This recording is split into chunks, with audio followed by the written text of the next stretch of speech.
Good morning. May God's grace and peace be with each of us as we continue to look towards heaven. Matthew 6, verse 26. Behold the fowls of the earth, for they sow not, neither do they reap, nor gather into barns, yet your heavenly Father feed them. Are ye not much better than they?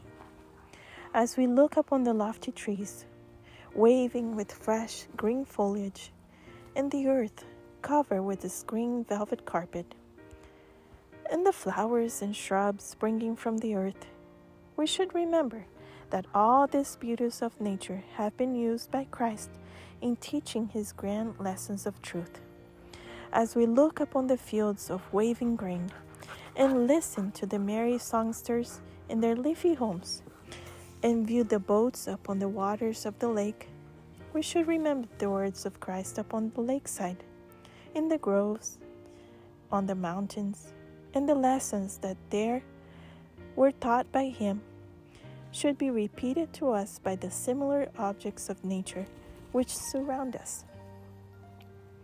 He made use of the lofty trees, the cultivated soil, the barren rocks, the flowers of beauty struggling through the clefts, the everlasting hills, the glowing flowers in the valley, the birds caroling their songs in the leafy branches, the spotless lily resting in the purity upon the bosom of the water. All these objects that made up the living scenes around then were made the medium by which his lessons were impressed upon the minds of his hearers. They were thus brought home to the hearts of all of them, leading them gently up from the contemplation of their Creator's work in nature to nature's God.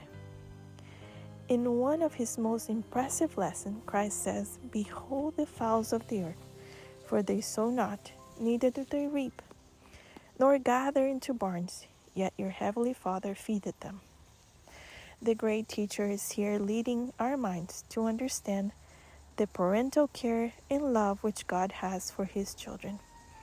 He directs them to observe the birds flirting from tree to tree, or skimming upon the bosom of the lake without a flutter of distrust or fear. God's eye is upon these little creatures. He provides them food. He answers all their simple wants. Jesus inquires, Are ye not much better than they?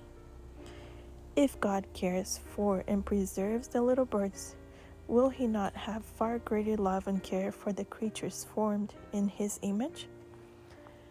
May God help us to continue to trust his loving care for us as we look towards heaven.